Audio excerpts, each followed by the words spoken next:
Saludos amigos, ¿qué tal?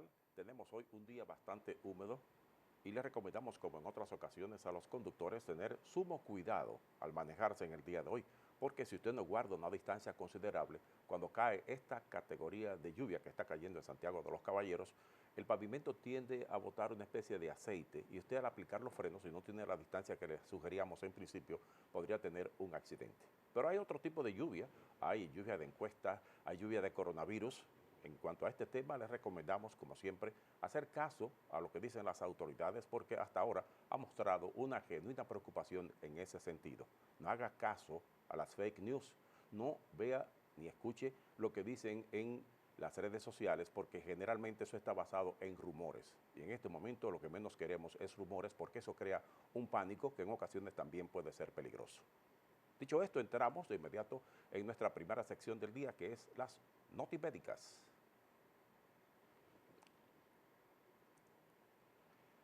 A propósito, nuestro primer titular del día es el siguiente. Salud Pública afirma tener una lista de personas que tuvieron contacto con el italiano que padece el coronavirus. Ahí lo tienen ustedes. El Ministerio de Salud Pública informó que ya tiene un listado completo elaborado sobre las personas que vinieron en el mismo vuelo que el ciudadano italiano afectado de coronavirus, quien se encuentra aislado en el Hospital Ramón de Lara de San Isidro. El ministro Rafael Sánchez Cárdenas dijo en rueda de prensa en el Palacio Nacional que también se tienen los puntos de contactos básicos que el paciente tuvo dentro del avión, así como que han identificado a la persona que le atendió en migración al arribar al aeropuerto de La Romana. Por igual se tiene identificadas a las personas que le atendieron en el hotel donde estaba hospedado de la cadena Viva, así como las referencias dadas por el paciente de con quienes trató durante 2 días previos a ser recluido por las autoridades de salud pública. El ministro Sánchez Cárdenas dijo que el paciente se encuentra estable en su proceso de cuarentena en el Hospital Ramón de Lara. Nuestro siguiente titular va también en la misma onda. Es casi nula la mortalidad por el coronavirus COVID-19 en menores de 10 años. La mortalidad por el coronavirus COVID-19 es prácticamente nula en niños menores de 10 años, y eso lo aseguran los infectólogos del Colegio Médico Dominicano, y en el 80% de la población que no tiene 65, ni padecen enfermedades crónicas como la diabetes, obesidad, cardiopatías, hipertensión, asma, neumopatías, insuficiencia renal e inmunodeprimidos, la enfermedad de la cual hay el reporte oficial de un caso, como le hablábamos en el titular anterior, en la República Dominicana, tiene a muchas personas preocupadas, sobre todo a las madres con hijos menores, pero las autoridades aseguran que su letalidad es de solamente un 2% y mayormente en los casos señalados anteriormente. En una rueda de prensa, el director del Servicio Nacional de Salud, Chanel Rosa Yupani, y el presidente del Colegio Médico Dominicano, Waldo Ariel Suero, así como el infectólogo Clemente Terrero, exhortaron a la población a no atemorizarse, a que mantenga sus ritmos de vida normales, pero con las precauciones de higiene que mandan las autoridades. Y es verdad, porque usted no puede dejar de hacer sus actividades cotidianas. El país no puede paralizarse bajo ningún concepto porque eso acarrea condiciones muy difíciles en el futuro para la República Dominicana. Tenemos ya nuestro último titular en la continuación de estas notimédicas desde esta cita con el médico. El gobernador ordena hacer 1000 pruebas diarias de coronavirus en la ciudad de Nueva York. El gobernador Andrew Cuomo ordenó que todos los hospitales del estado de Nueva York estén en capacidad de hacer pruebas de coronavirus para así alcanzar la meta de hacer al menos 1000 exámenes diarios en todo Nueva York. Esto luego de que se confirmara el primer caso positivo de una mujer residente en Manhattan. En una rueda de prensa conjunta con el alcalde Bill de Blasio, Cuomo indicó que ahora que el Estado recibió luz verde de las autoridades federales para hacer las pruebas en los laboratorios locales, se podrá entonces determinar de una manera más rápida la posible presencia de nuevos casos y así frenar su expansión en Nueva York. El centro Wadsworth será la institución que proporcionará a los centros médicos instrucciones sobre cómo replicar la prueba que fue aprobada en el estado y los ayudará a comprar parte del equipo necesario para desarrollar y validar estas pruebas sin tener que acudir al Centro Nacional de Atlanta, Georgia, lo cual proporcionará un tiempo precioso que podría salvar muchas vidas. Concluimos con nuestra sección de hoy, la primera de ellas en estas notimédicas.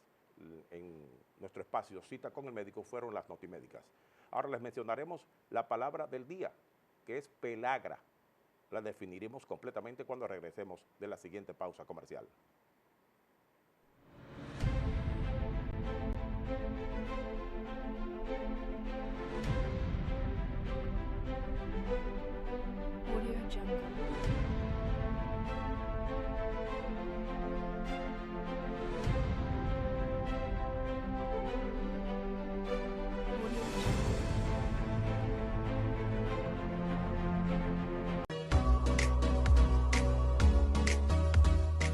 El proyecto Santiago Ciudad Saludable es un proyecto integral de salud que viene a cambiar la vida de los ciudadanos de Santiago de una forma de vida sedentaria a un nivel de vida de actividad física y saludable. Empezó como un sueño, incluir en la psique de cada ciudadano de que podemos vivir mejor, de que podemos vivir más saludable. Enhorabuena, bienvenido y de corazón, gracias a ustedes y a seguir fortaleciendo el orgullo que tenemos de ser santiagueros y de ser dominicanos. Muchísimas gracias. Yo me siento sumamente emocionada de volver a mi ciudad corazón con un proyecto como este, Santiago Ciudad Saludable.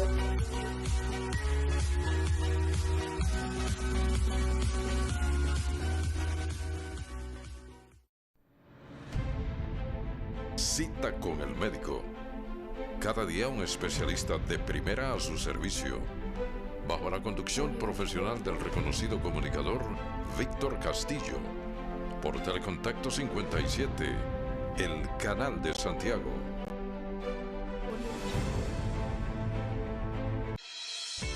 La nueva enfermedad por coronavirus COVID-19 es un virus respiratorio que puede causar enfermedades que van desde un resfriado común hasta complicaciones graves. Los principales signos y síntomas son fiebre, tos, dificultad para respirar, dolor de garganta, secreción en la nariz, boca y lagrimeo, dolor muscular, dolor de cabeza intenso, malestar general y diarrea. Si presenta fiebre y 2 o más de estos síntomas, visite de inmediato el establecimiento de salud más cercano. Para evitar la enfermedad por coronavirus COVID-19, lávese las manos con jabón y agua y motive a todos los miembros de su familia a hacerlo de manera frecuente. Al estornudar o toser, cúbrase la boca y nariz con un pañuelo o con el antebrazo. La prevención al coronavirus empieza contigo.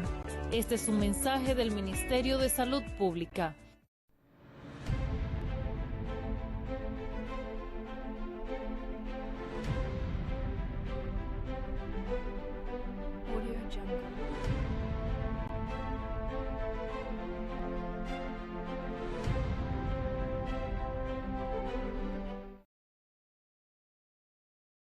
Mis amigos, gracias por continuar con esta cita con el médico a través del 57 en la mañana y el 42 en horas de la tarde.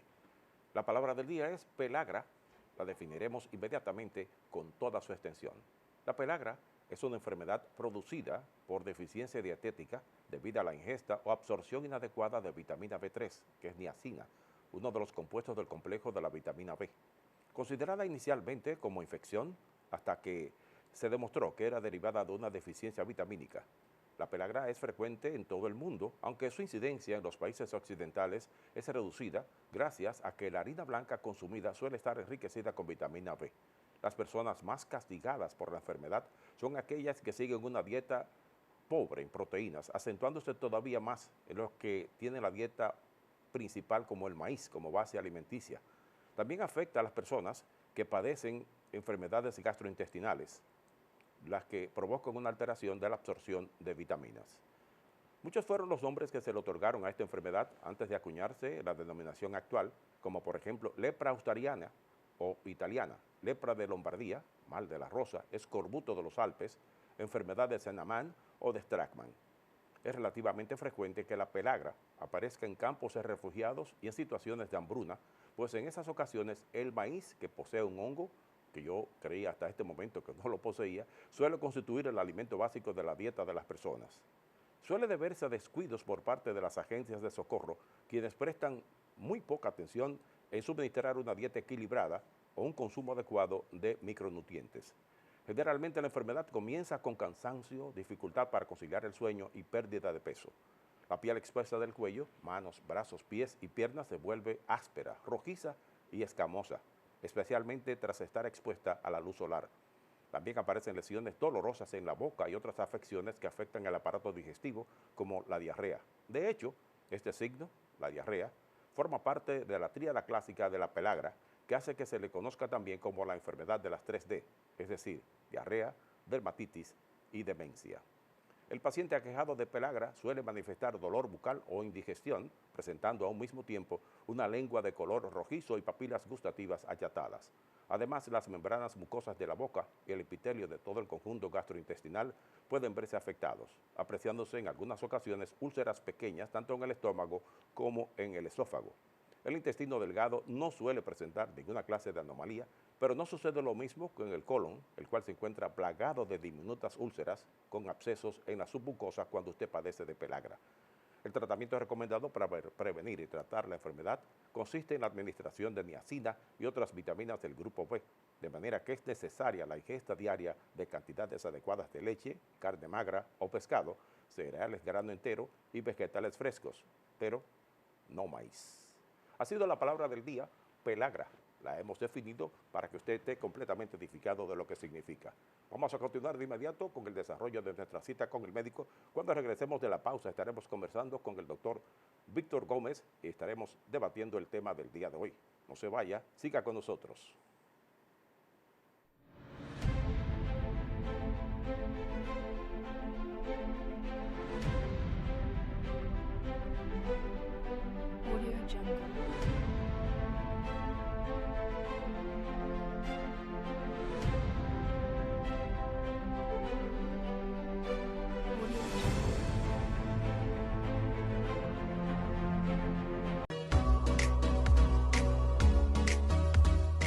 El proyecto Santiago Ciudad Saludable es un proyecto integral de salud que viene a cambiar la vida de los ciudadanos de Santiago de una forma de vida sedentaria a un nivel de vida de actividad física y saludable.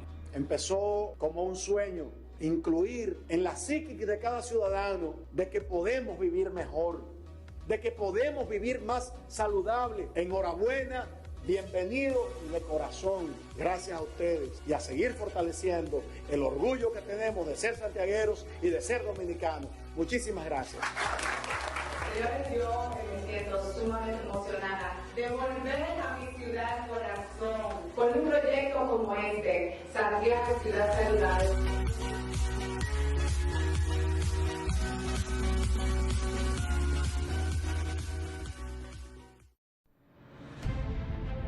Cita con el médico. Cada día un especialista de primera a su servicio. Bajo la conducción profesional del reconocido comunicador Víctor Castillo. Por Telecontacto 57, el canal de Santiago.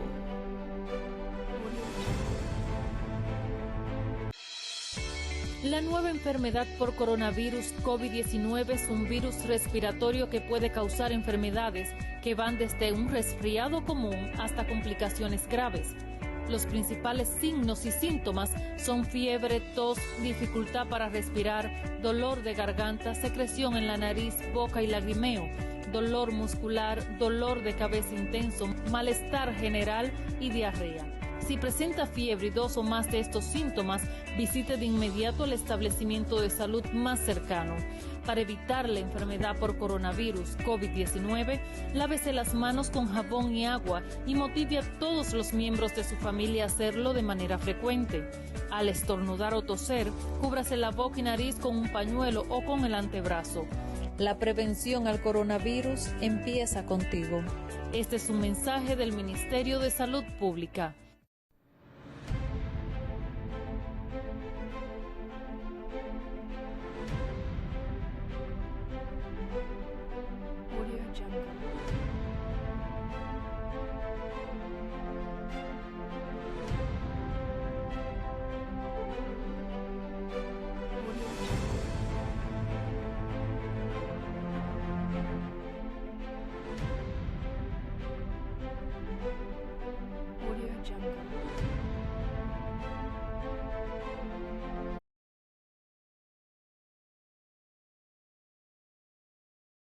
Amigos, gracias por mantener la sintonía con este su espacio Cita con el médico.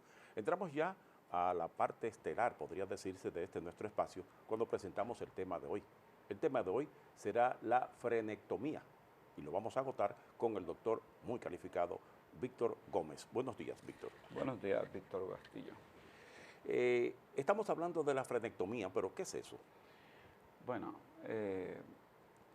etimológicamente, la frenectomía significa cirugía de frenillo o del freno en este caso. Pero antes de hablar de la palabra frenectomía como cirugía, como tratamiento quirúrgico, siempre es bueno dar un retoque de definiciones y conocimiento con relación al concepto. La palabra frenectomía viene de la palabra frenillo, que es un pequeño tejido que tenemos los seres humanos en la línea media del maxilar superior por vestibular y en la línea media del maxilar inferior, tanto por vestibular como por lingual, de manera que en este caso se puede decir que estamos hablando de frenillo labial superior e inferior y frenillo lingual, en este caso inferior. Ahí lo tienen en la pantalla, pero eso es desde el punto de vista odontológico, porque también existe otra clase de frenillo. Sí, tenemos más frenillo en el resto del cuerpo. El hombre, por ejemplo, tiene un frenillo en la parte viril de su órgano y es normal en algunos casos. Entonces se presentan las malformaciones congénitas, por lo que entonces nace entonces el tema, la necesidad entonces de tener que tratar los frenillos, tanto los frenillos labiales, los frenillos bucales, como los frenillos de las demás partes del cuerpo. Víctor, el frenillo en el pene, que no es tu especialidad ni de eso es que vamos a hablar, pero también para que la gente sepa dónde está colocado, es lo que llaman como el virgo, ¿no? Sí, así es. Está colocado en la parte baja del órgano viril. Acuérdate que el propósito de los frenillos es darle sostén al órgano presente. Por lo regular, el propósito de estipar los frenillos significa facilitar la soltura, abrir esa cavidad que muchas veces están cerradas, están anquilosadas e impiden el movimiento dinámico y abierto de ese tejido o de ese órgano en específico. Pero volviendo al terreno que nos ocupa en el día de hoy, que es la odontología, ¿cómo se lleva a cabo una frenectomía? Bueno, la frenectomía es una cirugía ligeramente sencilla. Si la comparamos con la coronotomía, que fue uno de los temas que tratamos en aquel momento, son cirugías menores de la cavidad bucal, son cirugías pequeñas, que es importante antes de proceder a un tratamiento quirúrgico tomar en cuenta algunos conceptos anatómicos de los frenillos, por qué hay que tenerlo presente. Por ejemplo, a la hora de hacer una cirugía de frenillo, el profesional tiene que tener claro los conceptos, los elementos anatómicos, por ejemplo, las arterias, las venas, los nervios que están comprometidos en esa zona quirúrgica. Por ejemplo, en el caso particular nuestro, en la mayoría de los casos, siempre están presentes 4 troncos nerviosos, 4 nervios craneales, que son el trigémino, que ya hemos hablado en algún momento, el quinto par craneal. Está el glosofaríngeo, que es el 9º par craneal. Está el vago o neumogástrico y por último el hipogloso. De manera tal que un profesional que vaya a hacer una cirugía y no tenga claro estos conceptos, pues ya veremos. Ahora, volviendo a la pregunta, ¿cuándo está indicada una frenectomía? Bueno, pues la frenectomía está indicada para facilitar, como te dije en una ocasión, el movimiento de la lengua, el movimiento del labio. Y si un paciente, por ejemplo, tiene un frenillo lingual corto, como es este caso que estamos viendo en la pantalla, que impide que el niño pueda cumplir con las funciones que le corresponden a la lengua, como son degustación, poder chupar el seno de la madre. Entonces, en esos casos está indicado la frenectomía, tomando en cuenta que un frenillo lingual tiene un diámetro promedio normal que oscila entre los 11 y 13 milímetros en el caso del frenillo del labio superior. En el caso del frenillo del labio inferior es más pequeño y en el caso del frenillo de la lengua es mucho más grande en condiciones normales. Estamos hablando de que posiblemente 13 a 18 y hasta 20 milímetros un frenillo lingual. Tal como dijiste, es algo sumamente simple, por lo tanto es una cirugía, la frenectomía, de carácter ambulatorio. Como en la naturaleza, y por supuesto en el cuerpo humano, nada es porque sí, siempre tiene una función. Entonces, ¿cuál es la función del frenillo en el labio superior o en el labio inferior? Bueno, como te dije hace un ratito, el frenillo sirve de sostén y permite que la lengua hasta cierto punto pueda, en este caso, manejar mucho mejor el movimiento. El frenillo es un tejido mucoso, pero también tiene un pequeño músculo, de manera que cuando se hace la cirugía se hace una disección no solamente del tejido mucoso, también del tejido muscular, tomando en cuenta que en el caso de la lengua, que estamos hablando de un órgano que tiene 17 músculos, 1 impar y 8 pares. Entre ellos están el faringogloso, el hipogloso, el histogloso y el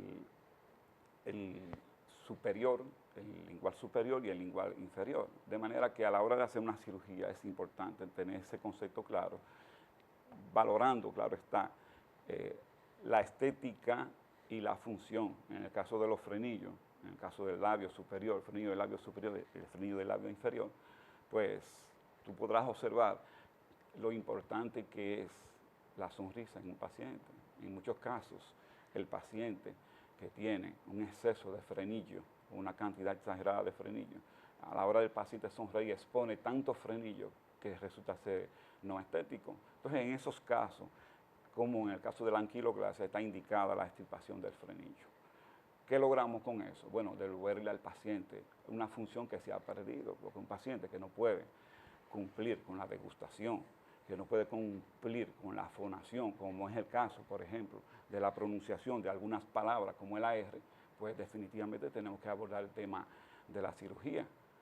Claro, tomando en cuenta que el frenillo es una malformación congénita, que no es un defecto causado por un traumatismo o por una infección. Estamos hablando de malformaciones genéticas como otras malformaciones genéticas que aparecen en nuestro cuerpo. Los niños pequeños, los lactantes, a veces, pobrecitos, no saben cómo decir que tienen ese tipo de problema. Entonces, ¿cómo se hace para detectar los frenillos en ellos?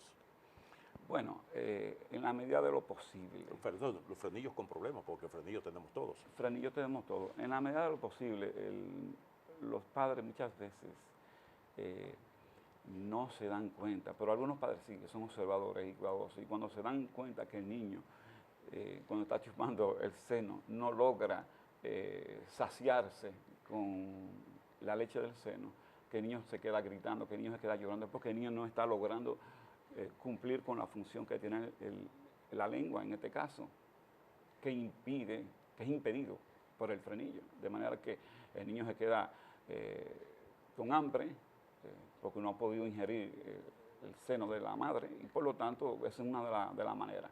La mayoría de los padres no se dan cuenta, y por eso hay que llevar al niño al especialista desde los 2 y 3 años para que se le vaya dando seguimiento, que se vayan observando y se vayan descubriendo y describiendo las anormalidades que se van presentando en la cavidad.